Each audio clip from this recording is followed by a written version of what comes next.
Underground money house. एक गांव में शिवा कहकर एक किसान रहता था। उनको रवि और कृष्णा कहकर दो बेटे थे। बड़ा बेटा रवि बहुत लालची था और छोटा बेटा कृष्णा बहुत नादान था। एक बार शिवा का तबीयत खराब होकर बिस्तर पकड़ लिया। शिवा तब दोनों बेटों को बुलाकर बड़ा बेटा रवि से, देखो रवि, मेरा तबीयत खराब हो गया है, मैं और ज्यादा दिन नहीं जी सकता। तुम कृष्णा का अच्छे से ख्याल रखना। मेरा संपत्ति को समांतर रूप में आधा आधा बांट लो, कहकर मर गया। कुछ दिनों के बाद बड़ा बेटा रवि कृष्णा के पास आकर, देखो कृष्णा, पिता ने उनका संपत्ति को हमें समांतर रूप से बांटने को कहे थे ना, इसलिए उनका संपत्ति में आधा तुम्हारा है और आधा मेरा है। पिताजी के पास 1 एकड़ का जमीन है, इसलिए खेत के ऊपर जो भी आता है वो मेरा है और जो भी धरती के अंदर है वो तुम्हारा है। ऐसे ही पिताजी के पास 2 गाय है, गाय का पीछा हिस्सा मेरा है और आगे का तुम देखभाल कर लेना।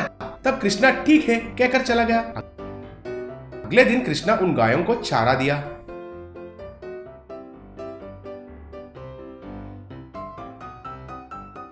कुछ देर के बाद रवि आकर उन गाय के पीछे से दूध निकालकर बेच दिया। बाद में कृष्णा खेत में जाकर खेत की जुताई करने लगा और रवि आकर दूर से देखकर चला गया था। कुछ दिनों के बाद खेत में अच्छा फसल आया। तब रवि आकर कृष्णा से, देखो कृष्णा, हमारे समझौते के हिसाब से धरती के अंदर जो भी है वो तुम्हारा है और ऊपर जो भी है वो मेरा है, ठीक है? कल आकर फसल को काट कर ले जाता हूँ, कहकर चला गया। तब कृष्णा बहुत दुखी हुआ और सोचते हुए उधर से जा रहा था।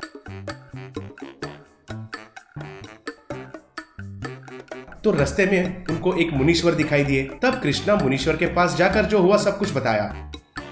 बेटा, तुम तो बहुत नादान हो, मैं जैसे कहता हूँ वैसे करो, कहकर उनके कान में कुछ कहा। कुछ देर के बाद स्वामी जी हाथ हवा में घुमाया तो एक जादुई सिक्का उनके हाथ में प्रत्यक्ष हुआ। उस सिक्के को कृष्णा को देकर, देखो बेटा, इस सिक्के को तुम्हारे खेत में डालो, वो जहां भी गिरता है उधर एक सुरंग खोदो, बाद में तुमको ही पता चलेगा कि क्या होगा। बाद में जैसे मुनीश्वर ने कहा वैसे कृष्णा उनके खेत में उस सिक्के को डाला। जहां वो गिरा उधर एक गड्ढा खोदने लगा तो थोड़े देर के बाद एक सुरंग का मार्ग दिखाई दिया।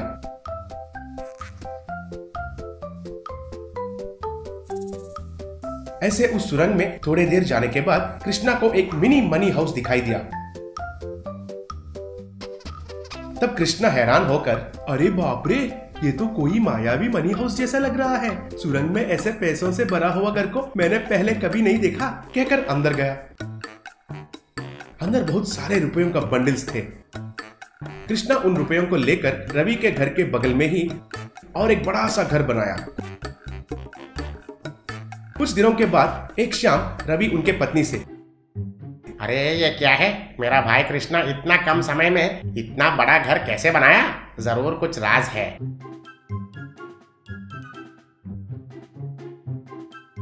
अगले दिन सुबह रवि कृष्णा का पीछा करने लगा। कृष्णा एक अंडरग्राउंड में गया और रवि चुपके से उनका पीछा किया।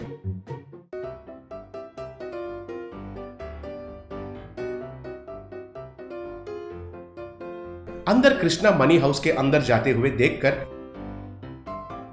रवि हैरान हो गया और, हाँ, तो ये है इसका राज। जब ये नहीं रहता है उस समय पर आकर पूरा पैसों को चुराता हूँ, सोचकर उधर से चला गया।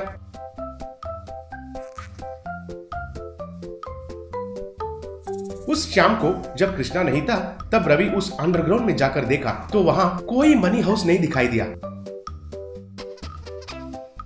अरे सुबह में देखा तो वो मनी हाउस इधर ही था ना, कैसे गायब हो गया? कहकर घबरा गया और तुरंत कृष्णा के पास गया और, कृष्णा, सुबह में तुम उस अंडरग्राउंड मनी हाउस में गया था ना, पर अब वो उधर नहीं है। तब दोनों मिलकर उस अंडरग्राउंड में जाकर देखे। तब कृष्णा, ये देखो भैया, ये तो इधर ही है ना। तब रवि हैरान होकर, अरे इससे पहले देखा तो वो इधर नहीं था, ये कैसे मुमकिन है? भैया तुम भूल गए हो क्या? धरती के ऊपर जो भी है वो तुम्हारा है और अंदर जो भी है वो मेरा है। अब ये मनी हाउस मेरा है, कृपया करके इसमें शामिल मत हो। तब रवि कुछ नहीं कर पाया और उसका गलती का एहसास होकर दुखी होने लगा। Magical money park.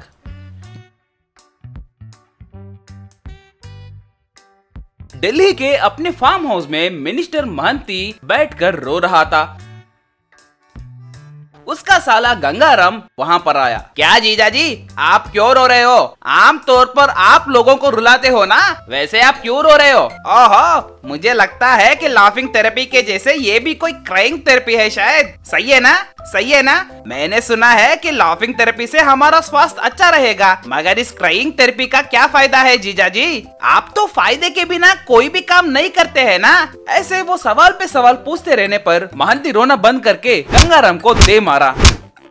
अरे बेवकूफ, इससे पहले हमने जो सरकार के पास से लोगों की भलाई कर रहे हैं यूं कहकर लिए पैसे और लोगों को धोखा देकर कमाए पैसे सारे अब करेंसी बदलने की वजह से सारे बर्बाद हो गए हैं। अब हमारे पास नया करेंसी भी ब्लैक मनी के रूप में बहुत जमा हो रहा है, उसका क्या करना है ये सोचकर मेरा भेजा गर्म हो रहा है रे। जीजा जी, आप अपने भेजे को ठंडा रखिए। मेरे पास एक चोरी जैसा आइडिया है। हमारे पास जो पैसे हैं उनसे हम एक मैजिकल मनी पार्क तैयार करेंगे, यानी पार्क में रहने वाले तरह तरह के खेलने वाले चीजों को हम करेंसी से बनाएंगे। तब लोग आकर उस मनी पार्क में अच्छे से खेल कूद कर घर जाएंगे। कहते ही फिर से महंत उसे 2 झापड़ मारा। अच्छा है रे, पैसों से मैजिकल मनी पार्क को तैयार करने का आइडिया बहुत अच्छा है, मगर उससे हमें क्या फायदा? मेरे दादाजी मुझसे कहा करते थे कि बिना फायदे के कोई काम नहीं करना चाहिए, कहा गंगाराम तब। जीजा जी, किसने कहा कि हमें इसमें लाभ नहीं है? आप पूरी बात नहीं सुनोगे क्या? इस मैजिकल मनी पार्क में लोगों को वो जो भी खेल खेलेंगे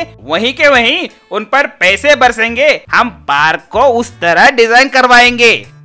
रे नालायक, हरदम लोगों को उपयोग होने वाले चीज डिजाइन करने को कह रहे हो। तुम्हारे इस कॉन्सेप्ट के वजह से हमें क्या लाभ है रे? मैं पूछता हूँ हमारा फायदा क्या है? तुम्हारे भेजे को वो समझ में नहीं आ रहा है। हरदम लोगों में पैसे बर्बाद करने की ही बात करते रहते हो। जीजा जी, यही है असली ट्विस्ट। इस मैजिकल पार्क के बारे में हम अच्छे से पब्लिसिटी देने के बाद लोग उसे देखने के लिए बड़ी तादाद में आएंगे, मगर वहाँ सभी को एंट्री नहीं मिलेगी। जो भी सोने के सिक्के से टिकट खरीदेगा उसी को एंट्री मिलेगा। तो हम उन पर सिर्फ रुपये बरसाएंगे जीजा जी, मगर हम लोगों से सोना हड़प लेंगे। सोना जीजा जी, सोना। खुशी से उछलकर महंत। वाह साले, अद्भुत आइडिया दिया है तूने। फिर देरी किस बात की? जल्दी जाकर उस मैजिकल मनी पार्क का डिजाइन बनाओ, जाओ। गंगाराम मैजिकल मनी पार्क का निर्माण किया।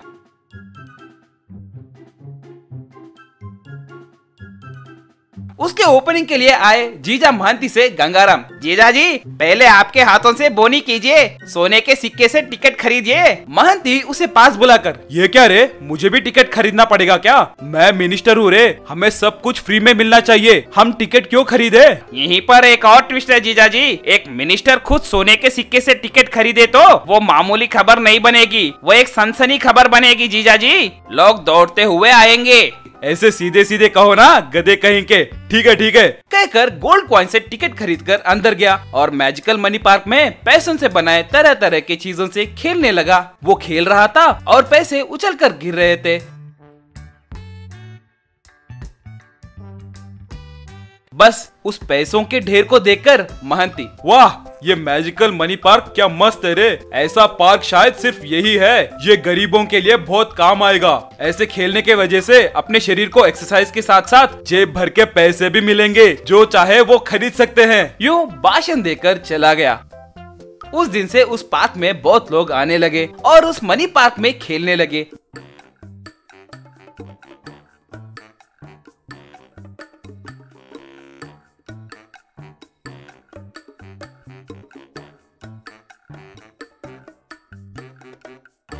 मगर अचानक से उस पार्क में हर दिन कोई न कोई एक खेलने वाला चीज गायब हो जा रहा था।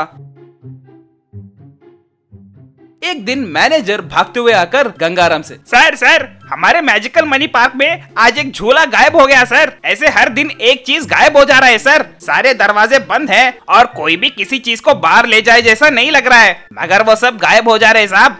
वो कैसे गायब हो जाएंगे रे गधे कहीं के? इतना बड़ा झूला कैसे गायब हो जाएगा? हवा में उड़ गया क्या? हम में से ही कोई चोर है, जाओ जाकर निगरानी रखो। मैनेजर तब वहाँ काम करने वालों को लाइन में खड़ा करवाया और उन्हें देखकर गंगाराम, रे सच सच बोलो, हर दिन एक खेलने वाला चीज गायब हो जा रही है। कौन चोरी कर रहा है? वो कितने कीमती है पता है क्या? 1-1 करोड़ रुपए का है। वो सारे चीज असली नोट से बनाए हुए हैं। सर सच में यहाँ काम करने वालों को नहीं पता सर, हमें कुछ नहीं पता सर। रे तुम ऐसे नहीं बताओगे रे। मैनेजर, तुरंत डिटेक्टिव ब्योमकेश को बुलाओ और वो चोर कौन है पता करेगा। उसके कहने पर डिटेक्टिव ब्योमकेश को बुलाए।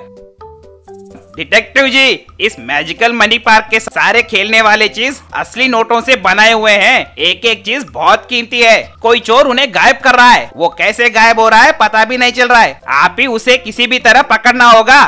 तभी ब्योमकेश उसे भी बड़े एक शीशे में हर चीज की जांच करने लगा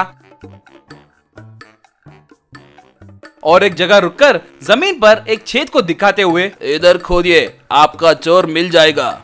बस गंगाराम, बाप रे, चोर कहीं के, यानी एक सुरंग बनाकर हमारे वस्तुएं चुरा रहे हो। रे यहाँ खोदिए कहकर वहां खुदवाया तो तभी उस सुरंग में से एक बड़ा सा चूहा बाहर आया। उसका सारा शरीर पैसों से भरा हुआ था। देखिए, यही वो चूहा है जो आपके मैजिकल मनी पार्क में पैसों से बनाई चीजों को खा रही है। ऐसे खाने के वजह से ही वो खुद भी एक करेंसी में बदल गई है।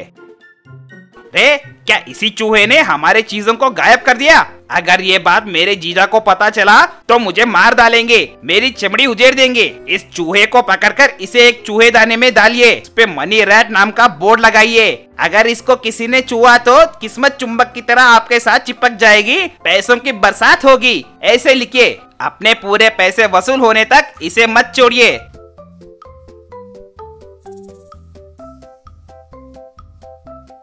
कहकर उसे एक चूहेदाने में लगाकर उसके द्वारा भी पैसे कमाने लगे।